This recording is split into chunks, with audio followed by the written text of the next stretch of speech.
Stand by. Contact. Good morning, good afternoon, good evening, ladies and gentlemen. This is Pit Talk, pulling pits and opinions with your host, Gunny G, where service members help service members, period. Follow, like, subscribe everywhere you get your podcasts and on most social media platforms. Let us know how we're doing. Any criticism is good criticism. Let's get into it. We got a special guest before we get there and before he introduces himself.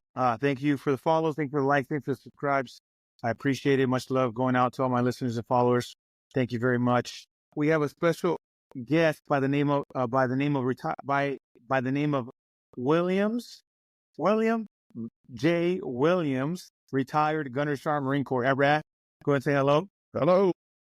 Hey, where are you calling in from? The guns, and give me a brief, not a brief, but a bio. Where you were stationed at, your duty stations, billets that you held, things of that nature. When you came in, when you retired, all that good stuff. Okay, well, I'm calling from Conroe, Texas, southeast Texas, about 50 miles north of Houston. And I hope that you don't mind the fact that I got my Gunnery Sergeant rank in the reserves. I was active duty from 1966 to 1970. My goodness. I was in Vietnam in 1968, which of course was the worst year of the war. Yeah. 5,200 Marines got killed in Vietnam in 68, including a number of my friends. I was a radar technician on F-4s, and it's interesting the way the Marine Corps works is that I was trained as an infantryman, like everybody else in those days, and also spent a year in technical school learning to work on Phantom jets.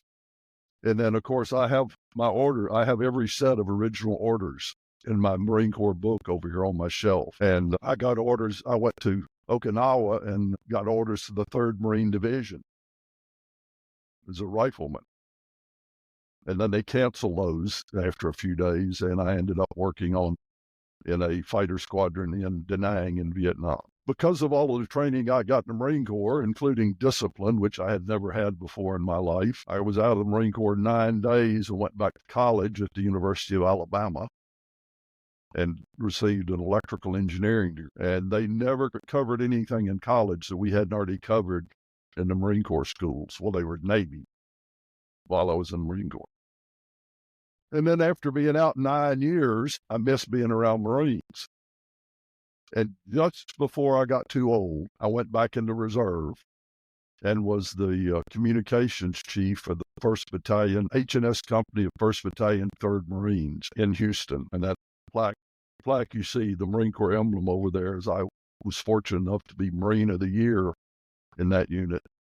Correct. In the 2nd year I was there with them. And I would, as jobs and stuff came and went, I changed back and forth. I got out of active duty as a buck sergeant. E5, made staff sergeant in the 1st Battalion, 23rd Marines, and then was in active and inactive reserve for years, and actually finally made Gunny in 1990. Wow. And so I didn't get it. My handle is Gunny retired. I am retired, and I was a Gunny, but I don't get retirement from the Marine Corps. I had 18 years total service. What? Yeah, and it got to the point where my civilian job was eating up too much stuff. So I said, I made Gunny. That's enough of a goal for me. Yeah. That's, it's a title I can have for the rest of my life, and that's just fine. So Yeah. That's crazy. 18 years, 2 more. Yep. 2 more. Yeah.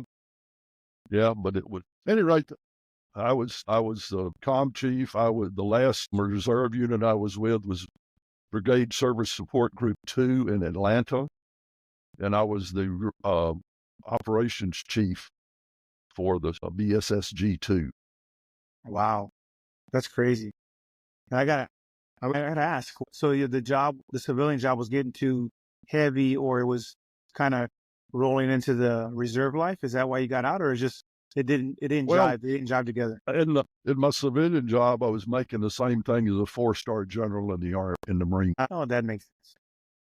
And I was Gunnery Sergeant. So it was good for me. It kept me grounded. But on the other hand, when you looked at what benefited me being 2 weeks in the summer and we won the weekend a month in the reserves, it didn't really make much economic sense Right. for me to continue that. That makes sense. And I did it anyway. My decision, I sometimes wonder about it, but I got put in for warrant officer that year. Huh? And if I had picked up warrant officer, I probably would have stayed. Yeah. But that's not a pretty story. No. I mean, if you want to touch on it, by all means, guns, hit it. But before you get there, let me ask. Yeah, that doesn't make much economic sense to keep going 1 week in a month, 2 weeks out of the year. There's really no comparison. It's like comparing night and day. There's really none. But any rate, thank you for your service. Not Yeah, my honor and my pleasure to speak to you and learn from you and what you went through, and allow young service members my age and my culture, in this generation, what it took, what it took for Marines in your generation, in your culture, to excel and to just set the example, right? So that others can emulate, which is, we're just trying to live up to the hype that you guys, the bar that you guys set, excuse me. I got to ask, were you married at the time? Were you married while you were in active duty or reserves? Yes. Yeah. Do you have any kids? I had a daughter who served in the Navy on the Boxer. Oh, nice. Okay. And she's buried in the National Cemetery. Very well. I'm sorry to hear that. Yeah. To hear that. It's never got two grands. Go ahead. She had two grandsons that my wife and I raised. Well, I am sorry to hear that. I not from experience, but I hear that most parents don't like burying their kids before they go. It's not a good feeling. But I'm sure she did her time honorably, and I'm sure she's got a good legacy to her kids, your kids, right? Got a good legacy to look back at. That's good. So I'm sorry to hear, but yeah, that's all I can say, really, Guns. Yep. Life happens. Yeah, it's true.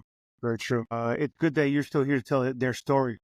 You know what I mean? Let me ask you, in your time in Vietnam, were you mentally prepared, or were you kind of just, here you go, thrown to the wolves, figure it out? It's funny, if you look back on my timeline on Twitter or X, you'll see that one of the things that freaked me out in preparing to go to Vietnam was having to get inoculated against the bubonic plague. That makes sense. I still have my shot card, and shows that I don't have to worry about the plague. But it's funny, I had a good Army veteran friend that argued with me. I was just out of school and was stationed in South Carolina. And a friend of mine, this is in 1967, and a friend of mine who was married got orders to Vietnam. Well, at the time, I was in the Marine Corps for 4 years. The tour in Vietnam was 13 months, or basically a year. And so, not being a great math genius, I decided, I'm going to go to Vietnam anyway. So why not now? Right. So I actually volunteered to take his orders. And so I only had 2 weeks, 15 days before I had to report to San Francisco. So I actually volunteered to go to Vietnam. So I just, you got to go, you got to go. Yeah. And of course, the funny thing is, he actually beat me to Vietnam. Okay. Wow. I got overseas in late November, or in December of 1967. And you're too young. You weren't even alive back in those days. No, I'm enjoying this conversation, so go ahead. The spy ship Pueblo got captured in January of 1968 by the North Koreans. Okay. And so they took the 9th Marine Amphibious Brigade, and we were going to go recapture the Pueblo. So I spent a couple of months in Japan, a couple of months in Okinawa, a couple of months in Japan, went a month in the Philippines, went to Taiwan, and they were trying to fake him out where we had come from. The guy that I had taken his orders, my orders came in the week after I left. to go to Vietnam. So he went home on leave, and he went over there, and he missed the whole thing with the Pueblo. So by the time I got in country, was already there and had been there for a month. Wow. And of course, that means that Navy people always hate this when I say that was the best break I ever had in the Marine Corps, was a Navy ship getting captured.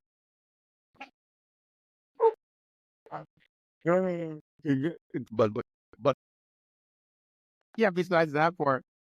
Yeah, I bet that's what it is.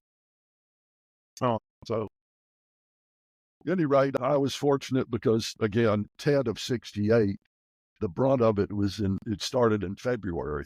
And so the worst part of it, they were cleaning it up by the time I got into country. so I mean, even a month, right? It's a month. It sounds like a month. You said, yeah, that's even just to clean it up is kind of a scene, wasn't it?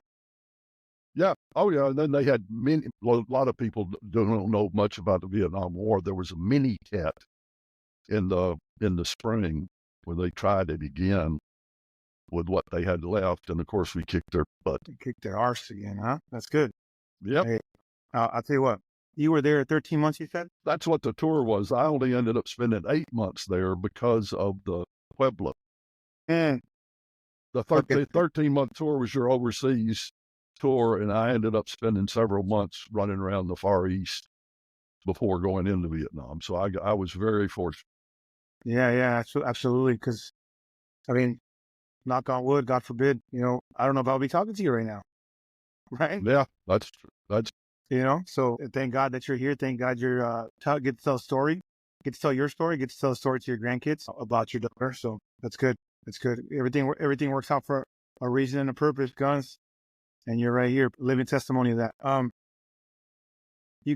You came back. How was, I was talking to a couple service members and mental health back in the day. And this is before my time, right? Because I came in 2010, way after you were already done, right? I mean, not way after, but just after you were done, right? And they were talking about just either you're faking it or suck it up and keep going, because suck it up, Buttercup, because I'm here too. And there was nobody was looking at or thinking about the end state of the war or the wars, period. The shelf life, so to speak. Like, hey, what happens at the end of shelf life? You know what I mean? Do we have an after actions for it? And I don't think the military in general, let alone the Marine Corps, was prepared for the mental health aspect that we're dealing with now. And we're going back and forth, leaving it back in. But based off of your experience coming back from Vietnam, were they prepared then than they are now? It's still not prepared. And it is worse today. Okay. Yes. When I went through, you see all of this PTSD, which is a real thing. But the fact is, I think the military has made it worse, because when you're in boot camp in 1966, they definitely put you in stress. But the whole point is you learn right there in boot camp that you can be stressed. You know it's not going to kill you. And you learn how to handle just the fact of stress. And the more stress-free boot camp got, Charlie back then or Abdullah now doesn't give a crap about what your feelings are and how much stress he's putting you through. And so you get people that are, the first stress that they get in the military is when somebody's shooting at them. And back in the day, I mean, you've been stressed for an awful lot just in boot camp and in ITR, so that you learn to handle the stress a little better. It's one of these weird things that most people have no idea about. In 68, when I came home, they didn't allow Marines to go straight from Vietnam back to the States. The Army, I got on a plane in Da Nang with Army, Air Force, Navy, and Marines, and it flew to Okinawa, and all of the Marines got off in Okinawa. And you had to go and get yourself squared away and talk to people, and they really did make some effort to find out if you really were stressed or anything, but not much.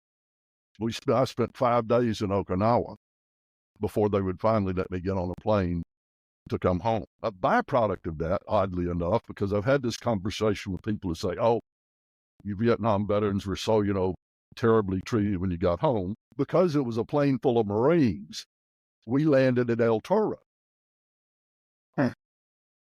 And so we got off the plane in El Toro, and El Toro in those days was so big that it had its own high school. They had a high school band. They had a big banner out in front that we walked under and welcome home Marines.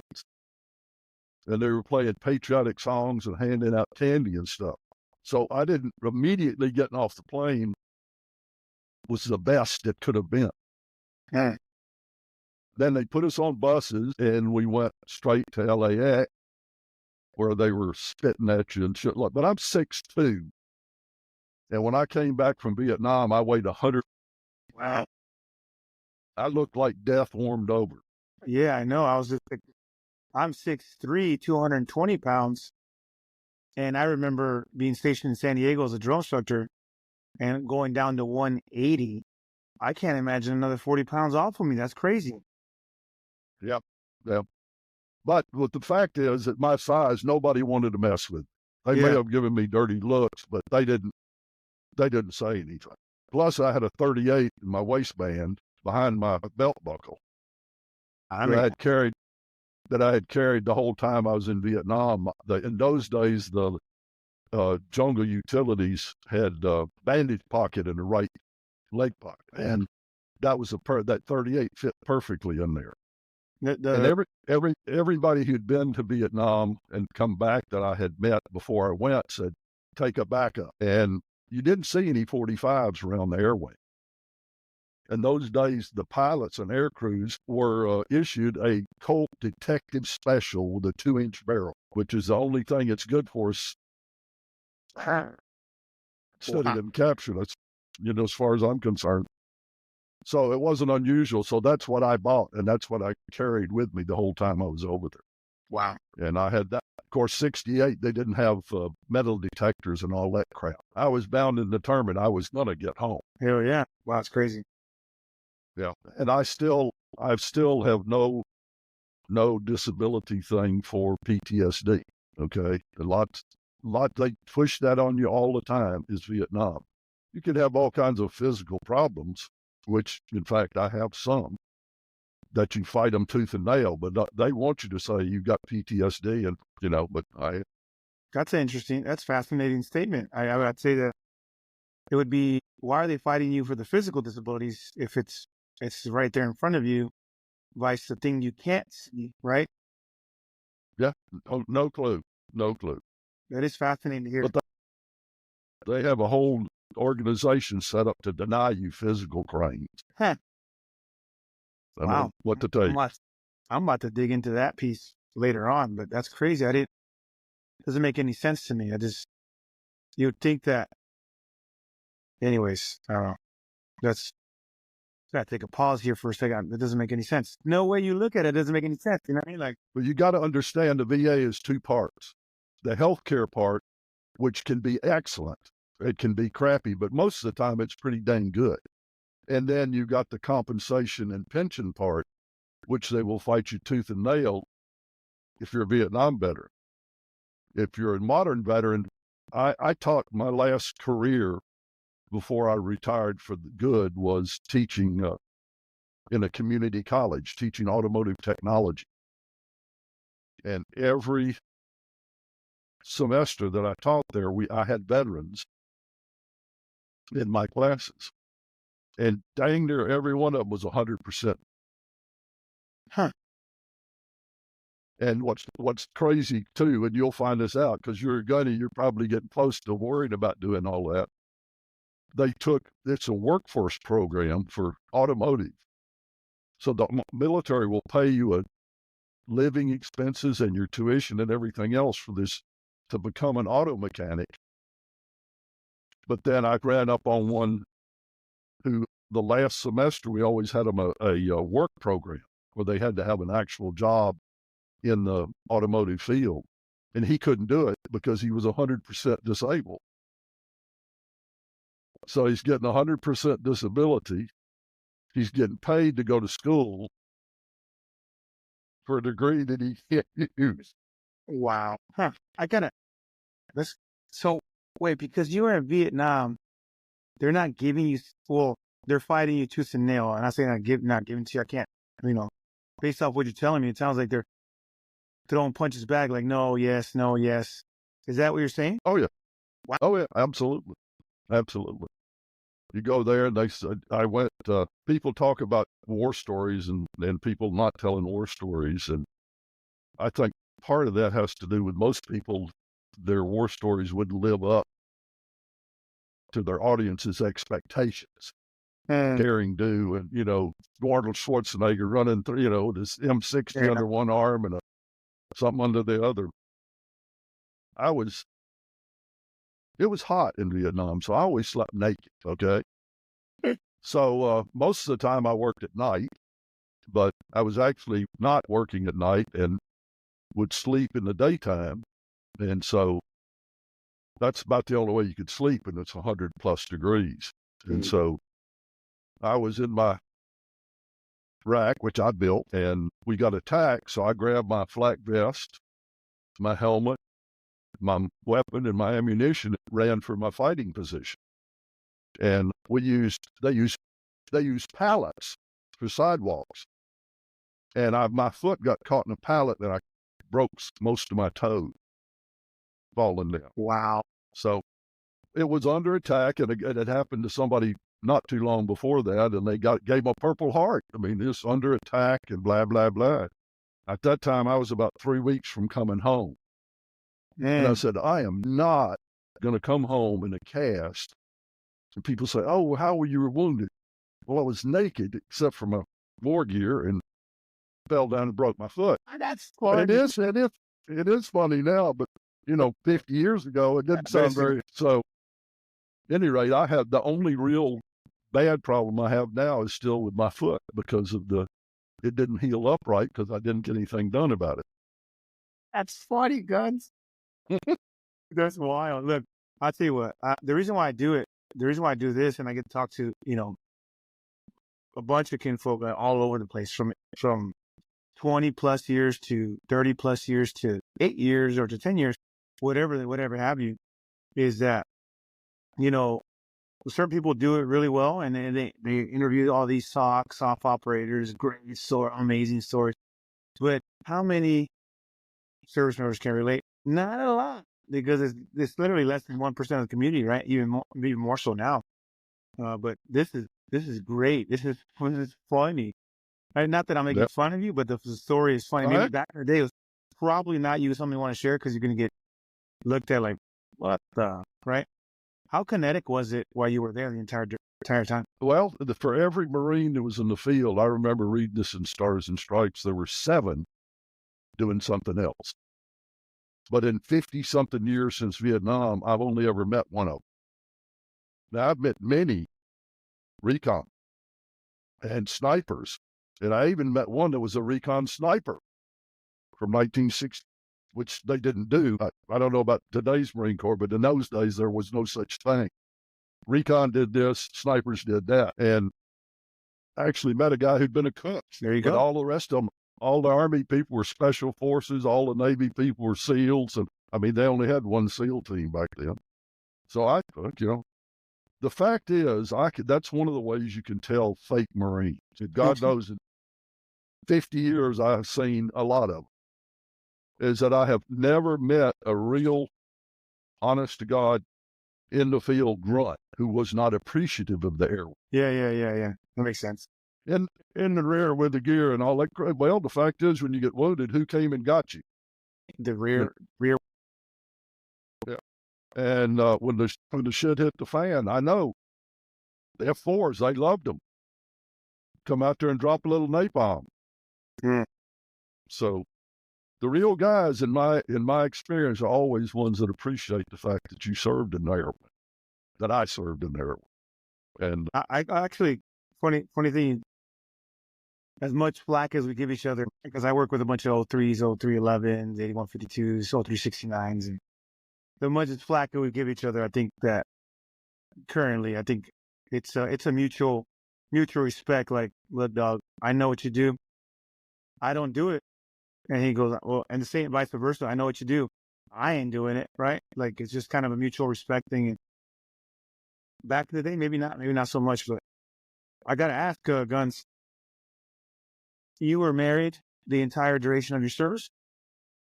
No, no. Oh, Latter end? you're gonna love this story. Oh, go. Okay. Growing up, there was a retired Army general who lived next door to me. And I was 16. I was outside working on my hot rod. It was this time of year, November, December, something like that. And saw him over there digging a hole in his backyard. And today I know his wife probably called my mom, because my mom came out and said, "Why don't you go over and see what he's doing?" Well, his dog had died. And so he was out burying his dog. And so I volunteered to do it for him. And I was 16. I got pneumonia. It was probably he was an elderly man. He's probably 20 years younger than I am now. But at any rate, so next time his 4 granddaughters came to visit, he set up a date with one of his granddaughters and myself. And his wife thought I was that nice young man from next door. And so every time, as long as she lived, we always had to go back and visit that lady. Okay. And at any rate, I dated the granddaughter off and on, and she was in college, and I dropped out of college and was in the Marine Corps, and I went overseas, and she was home right while I was on leave. We kind of sort of got serious, but not really. And then we wrote back and forth while I was in Vietnam. And I got back in December 23rd of 68, and we got married in April of 69. So in one day, she went from being the daughter of a general to the wife of a corporal. There's no better way. That was 55 years ago. Wow, congratulations. 55 years of marriage? How do you do it? Marine discipline. Oh, that's good. How do you say you're a dumb shit to a second lieutenant? I don't want to do that real. Oh, that's good. That's good. We get along very, very well. Good. I mean, 55 years, you guys know basically how many hairs you have on your head left. You know what I mean? Absolutely. That's good. Congratulations. That's an achievement in itself. Thank you. Yeah. Mad respect. I'm at 15. That's good. It's been not a long 15, but it's been definitely a roller coaster ride of 15 years, not knowing what's coming next, right? But at the same time, get to an experience with that somebody said till death to us part with. So it's pretty good so far. 5, going on 5. Going on 5. She's due in February with our fifth one girl. Congratulations. Thank you. So do your grandkids have kids yet? Yep. So I'm a great grandfather. Dude, that's awesome, Guns. Got a little 3-year-old granddaughter that lives in the same area we do. Isn't that a blessing? It is, absolutely. Well, it keeps you young because you look great. Sometimes I feel great. That's good. Hey, every day is one day at a time. One day at a time. Yeah, tell your wife, if you have read my timeline, you know that when I hear from wives and parents of Marines, my answer is always the same. That's the toughest job in the Corps, is being the spouse or the parent of a Marine. And I think of my poor mom when I had just bought a car when I went to Vietnam, and I told her, sell it. I'll get another when I get back. She was just sure I was going to get killed. And she's a big woman. And it was an MG. And she drove that thing. She was a high school teacher. She drove that every day to school just so she'd have something. Of course, I fooled. Yeah. That's good. Hey, that's a good April Fool's, right? Wow. That's crazy. It is. I agree with you. It is the hardest job to do. Our job's easy. We signed up for it, so we know day in and day out what it's going to look like. They don't. It's like, hey, we're PC, or, for the last 4 kids, the last one most recently, I got to be here 3/4 of it. And that was the first time in the 4 that I had. This is the first one, no. Second one, no. Third one, I had to leave 2/3 of the pregnancy. And then I came back for the very end of it. This last one, I got to be here for 80% of it. And it's been good. And then this 5th one, hopefully, I don't have to leave at all. And I get to experience 100% of the pregnancy, which is it's definitely a step in the right direction for me, right? But I can't imagine doing that and then holding down the house, paying all the bills, taking the kids to school. Just whoa. But it's God blessed, God given ability, and that's all I could say. There's kudos to the spouses, kudos to the mothers that raise Marines, and yeah, agreed. No, there's no worse job than being a spouse or parent. Absolutely agreed. When you retired from, or when you got out as a gunnery sergeant, you got out, you were doing a transition to attrition, correct? Well, being in the reserve, my transition from Marine Corps to civilian life was really when I got out of active duty and went to college. And again, you wouldn't know this, but 1970, Vietnam was still going on. And while I was actually at the university, they burned a building on the campus in protest of the Vietnam War. But I was in engineering, and Alabama, like a lot of colleges, the engineering buildings are all together.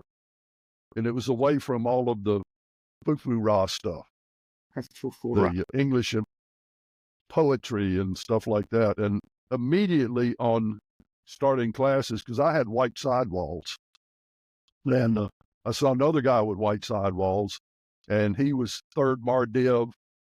He'd been in Vietnam same time I was, came back, got married, going to school on a GI Bill, and we were fast friends. For the 2 years that it took me to get that degree, we did everything together.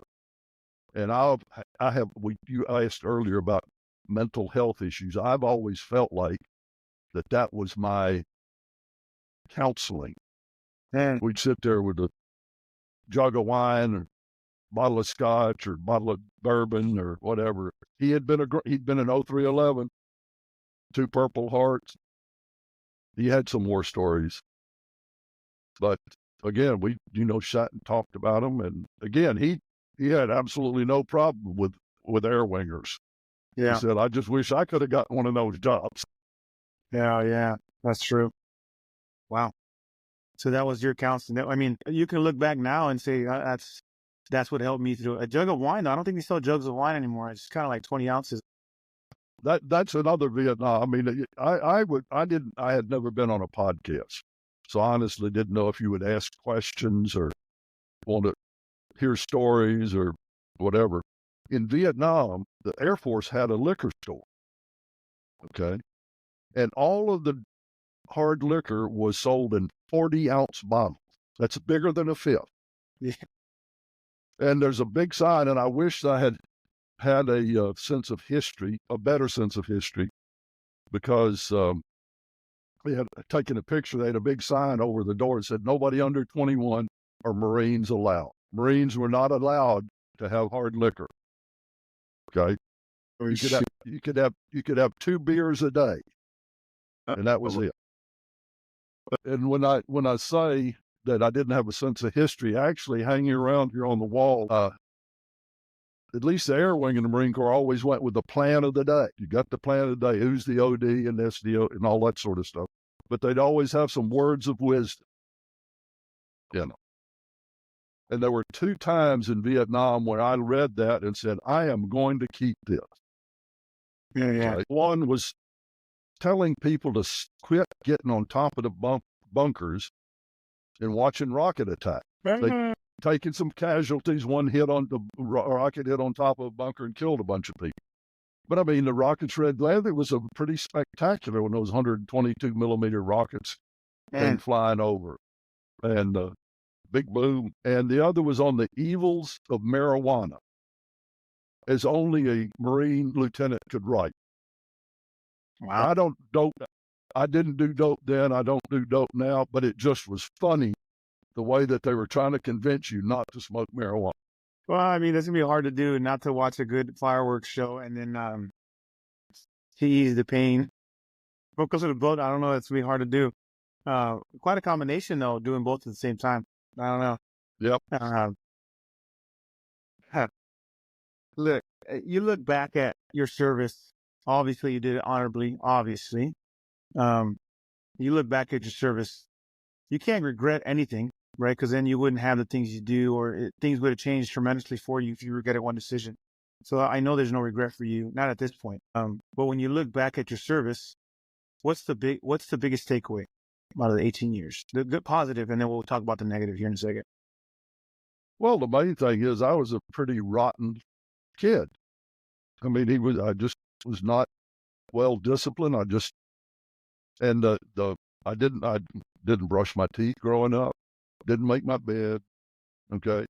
My wife and I were talking about that as we were coming back from Arizona. You know, my drill instructor taught me to brush my teeth. My drill instructor taught me to make my bed. Okay. And so the Marine Corps fundamentally changed my life. And then from a technical standpoint, I was fortunate enough to get good technical training, which built a career that, you know, I've lived comfortably for a lawful long time because of what I learned in Navy schools in the Marine Corps. Huh. That's the good. I mean, it really has. Yeah, fundamentally changed you, right? You said earlier, discipline things you've never had. You know what? You should probably talk to my 13-year-old son.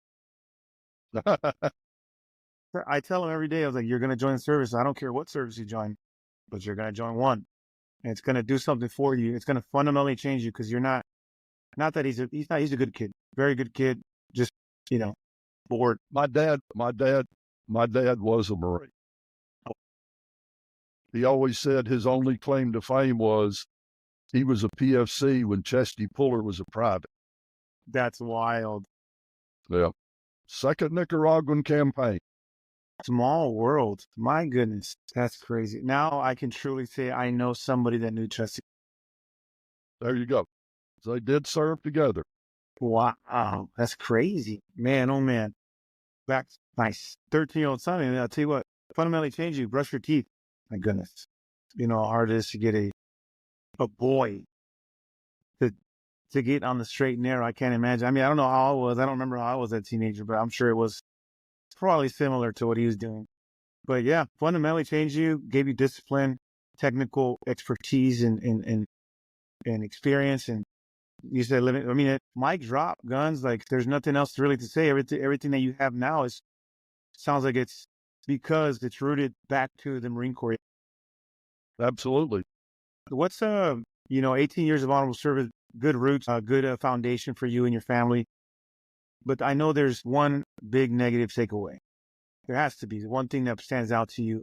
Out of 18 years, what do you remember that you don't want to do or you didn't do because of it? I'd say because you're in the Marine Corps now, but I got screwed by the Marine Corps more than one time. And I wake up at night sometimes thinking about that. It still pisses me off 50 years after it happened. You can be specific if you want. I mean, you're at this point, I would love to know the story. Well, I can say, unfortunately, it's several stories. But the last one, like the warrant officer, okay? Oh, I see. I'm a computer guy, and I got this unit computerized and in good shape. And there were only 3 enlisted people in there. It was all officers. The last summer camp I went to was at Coronado, and I was the only enlisted person in the whole thing. There were bird colonels, slews of lieutenant colonels, majors out the wazoo. I worked directly for a full colonel. Okay. He wrote up you've seen the warrant officer application thing, filled it up with stuff I had done for this unit. Okay. Recommends with highest enthusiasm. It's as good as it gets. And I had a sergeant friend of mine who was in S1 with you know how the reserve work with the I&I staff? Mm-hmm. And the I&I staff had a female Marine that they were putting in for warrant officer. And of course, there are only so many slots. So he said, you need to come up here, Gunny, and take a look at this paperwork. And what had because it had went from the unit to the I&I to the headquarters Marine. And so this package that had a whole page written by a full colonel was one line. His OIC thinks highly of him, completely negating the fact that my OIC was a colonel, and recommends with confidence, which is as bad as it gets. So the WM got warrant officer. I didn't, and I retired. Interesting. Yeah. And you could, I still have all of that paperwork sitting right here in a file drawer. you know, I'm sorry that I had to bring that up. That's okay. I mean, but look, like I said earlier, I mean, everything happens for a reason. Everything happens for its purpose. We're not in control of a lot of those outcomes, right? But look at you now. Yep. Look at you now. Two grandkids, right? Two, you said? Two. And then, Yep. and then a great grandbaby. Great grandbaby. Yep. You know what I mean? Like if you would have got selected, what would that look like? I think I probably would have still stayed in that same unit and just, I don't think that would have, that's the part of why it doesn't bother me more than it does, is because I would have stayed in and gotten a retirement. So I'd have had a little more spending money to probably with a real retirement, but it doesn't really. Yeah. I mean, I get to talk to you either way, and I get to learn from your experience. Have you ever asked your wife the toughest point in your military career? Like, what was so tough about it for her? Well, she grew up. She was an Army brat. Okay, she grew up around the Army. That's right. When I told you about her grandmother introducing us, her grandmother, grandfather was a general. Her husband was a general. Her grandfather, her father were generals.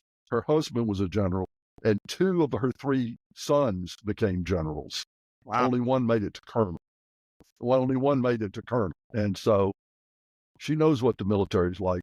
They go back at West Point to 1840. What the? Yeah. My goodness. So, yeah. That's lineage for sure. Yep. She knew it. She knew what it was. That's good. That's good. Yep. She could support you in that way. That's awesome. Yep. You know, you said earlier about PTSD, mental health, and for some reason, like you said, you're trying to figure out why it's more prevalent now. And I think, one of the catalysts is purpose. We're mission oriented. We're task oriented as enlisted. I mean, just in general, service member.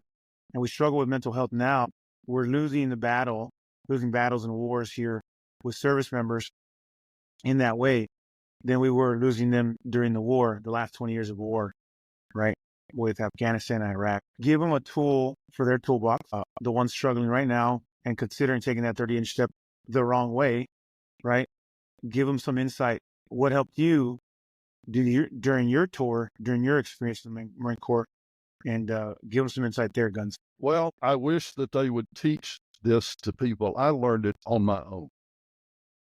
Okay. And I have had problems. And whenever I think I have a problem, I think of Leslie Ayres, Jerry Woods, John LaVue, Robert Holt, Morgan Weed. Okay. All of them are dead in 1968. Leslie Ayres, you never saw him without a smile on his face. You can look him up on the internet and you'll find a picture of him at Quezon, sitting in a fighting hole, turned around looking at the camera, smiling. Okay. But he got killed, and I didn't. I know survivor's guilt is a problem for people. I think that's what broadly gets put under the umbrella of PTSD, really has a lot more to do with the suicides, with survivor's guilt. Because I'm still alive and they aren't. Well, I took a different attitude 50 years ago. I said, when I feel down, I'm going to stop being me and I'm going to be Leslie Ayres. And I'm going to put a smile on my face, just like he had every time I ever saw him. He had a smile on his face. Okay? And if I get down as Leslie, I'm going to turn around and I'm going to be Jerry Wood. Jerry Wood didn't even get a Purple Heart. He got killed when the truck turned over. But he's still dead. So I wish that they would try to talk to these young people and say, look, if you decide that your life is not worth living, how about living a life for this person who died? That's my spiel. Simple, short, passion. There's emotion there. I could feel it. It's like you're reaching across the screen and giving me a hug here and telling me about it. Wow. That's pretty deep, Guns. I mean, if you're just tuning in, got Gunny Williams on the horn. Talk about mental health. Look, I'm gonna leave the floor to you for the last couple seconds, couple minutes. Any last save rounds, guns, whatever you want to share. That was deep. Thank you for that. I appreciate that. The floor is yours for any last save rounds. Again, I do appreciate you coming on and sharing your story, sharing your experience, sharing your adversity and resilience. The floor is yours. Hit it. Well, I've said most of it. I didn't know how this would go. I didn't know if you were going to ask questions or whatever. I actually made a list of incidents that happened during those times to talk about if I ended up having to do that. But the way it went, I didn't ever actually have to refer to that, which is good because it's a list on my phone. And so I would have to try to maneuver away from this and onto that and back again. And that might be beyond my technical capability. Well, if you I go ahead. I do Twitter and I've got pictures. I put a picture of my old jungle boots on there. I put a picture of my Ho Chi Minh sandals on there. And, I try to do things, some political stuff. I did say today that somebody was talking about Richard Blumenthal. And I said in answer to them, I think Donald Trump ought to appoint him to be the ambassador to Vietnam so he could finally actually go. And I got a lot of response from them. And then I started thinking about it and I said, I forgot. And why doesn't he take Jane Fonda over there with him to introduce him to her friend? And so somebody commented on that. And so I actually, as old as I am, I'm 79 years old. I actually made a meme. I went online and got a headstone and actually put in there, Jane Fonda, the bitch of Vietnam, rest in piss. Boy. So that was the last thing. That's the last thing I posted this morning. I did see that. I did see some of. I think I seen one of them. I don't know if I see the whole thing, but I seen one of them. Actually, let me ask you. You said you were fixing up the man cave, huh? You got all that memorabilia, huh? Yeah. So what's the most near and dear to your heart? Besides all of it. Well, all of it. Yeah, the one right behind me, the Marine Corps emblem, because I could take the camera and show you. It says First H&S 1st Battalion 23rd Marine of the Year, a Marine's Marine. Priceless. Yep. Wow. If you have a will out there, I'll take that. If God forbid, just put it on there. I mean, give it to Gunny Garcia. I want to be able to tell your story, a Marine's Marine. You know what I'm saying? That's good. That's good. The only thing remotely close to that I have in the short time is I got when I was in San Diego, I got the Dan Daly Award. Oh, yeah? Yeah. It was for the hardest working drill instructor in the company at the time, which is pretty cool. Yeah, it's pretty cool. Regardless, look, I know you. I know a lot of people. It was good to talk to you, Guns. Thank you for taking the time out of your busy schedule. You got a lot of things going on. Retirement looks great on you. Thank you. I can't wait to be there. 55 years of marriage, amazing. Can't wait to be there. I mean, you got a lot of things to live. You got a lot to live up to. I have a lot to live up to, and then kind of sharing your legacy, sharing your story. So I do appreciate you coming on, taking the time. Yeah, it was my pleasure, truly. And ladies and gentlemen, this is Pit Talk, pulling pits and opinions with your host, Gunny G and Gunny Williams, where service members help service members, period. Follow, like, subscribe everywhere you get your podcast and on most social media platforms. Let us know how we're doing. Any criticism is good criticism. Again, thanks, Guns, for taking the time and sharing your story and your experience. I would love to have you on again. If you want to share anything else, if anything comes like this, let me know. I'm all about it. And no story is too small or too big. So thank you for your time. Appreciate it. Ladies and gentlemen, Ms. Me and Guns, we out. Thank you. See you later, All Guns. right.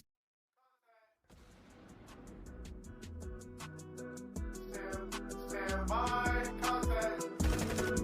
Cease fire. Stand by, contact. Cease fire. Stand. Pit Talk is a podcast featuring active service members discuss their thoughts and opinions on various issues surrounding military life, current events, and history. The statements heard here are the opinions of its members and guests. These do not necessarily reflect the views of the Department of Defense and are not endorsed or sponsored in any way. Listener, viewer discretion advised.